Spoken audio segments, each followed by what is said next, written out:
Here is how I make $20,000 a month selling microgreens from my living room. I'm just joking, it's fake. It's a decoration for my 3D printing filming set. Here is how we're going to add texture and lighting to make it look great. I got the keys from my dream studio. It was empty, so let's go to Harbor Freight and buy some of these. These are on sale. It was very difficult to put together. For the past year, I was filming my printers in the bathroom. Now they have their own room with more ventilation, but it looks very bland. This light bar and lasso of truth came from IKEA. This light has a tinge of warm. The light bar is really warm. The light that came with the table is super cool. The gradient bouncing off the black looks beautiful. We need some green, so I shopped through all the plants. In the succulents, I found this really green ogre's ear. It looks great, but it's the texture of this one. I got a roll of this, and I picked up a few cool color cans of satin colors. Lately, I've been using plaster on the plaster goddess piece. I'm always fast at getting at the finale, so I'm going to try some of this spackling. This white and light blue gray is going to complement my footage. This spackling is really light, so it took a while to get used to the compound, and it sticks differently than plaster.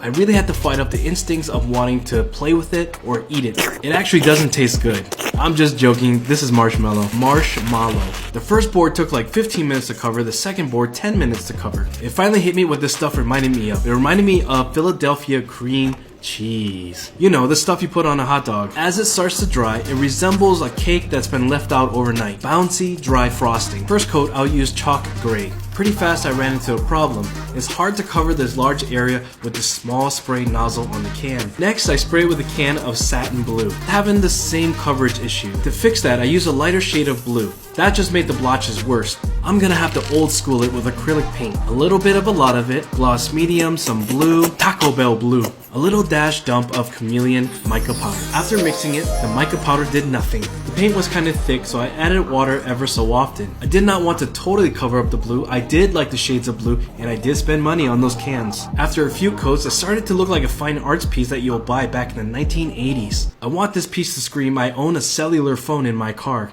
When securing the lights, I realized that they made this out of silicone so nothing sticks to it. Zip ties to the rescue. The lights were beautiful, but the cords were a mess. One drawer was designated just for the cords and the switches. Perfect timing, the paint is dry, let's install the backboards. Now I don't have to peg anyone anymore, I'm bored anymore. Now I need a small light that goes over the printers. Most lights that you buy are warm, so make sure that you have a lot of blue in the scene. You want to contrast the deadness of machines with waves and some organic stuff. And who remembers the double dead buttons? The pegging session on the other desk is done, let's wipe it down. To bridge these two work desks together, I need a middle table, which I found at IKEA in the sales section. Look at these punch lights. In that middle cabinet is very dark, so I'm going to use this punch light to light up the baby bunny paws. When I was at Michael's, the canvases were on sale. Buy two, get two free. I got the perfect usage for it. This canvas is 48 inches tall. I hope I have enough of this fake plant. Flipped over the canvas and then clipped it. Just so happened there was a peg and a hole ready for me to clip them together. What would we do without pegging? Clip the excess and the fit is perfect. Sign the canvas and it's time to paint it with a dark forest green. I love using acrylic paints because it dries very fast. After securing, I tried it out on the left wall. Everything in the scene is very horizontal, so I needed something vertical. I'm not entirely sure what the word feng shui means, but it feels very shui. And when I designed the space, I wanted everything to feel connected. Even though everything came from different kinds of stores, Michael's, IKEA, Harbor Freight, Lowe's, Home Depot, and the textures too. This is very waxy. The texture of these waves is very matte. And the cases of the machines are very glossy and reflective. And I hope I inspire you to consider a lot of extra things about your workspace.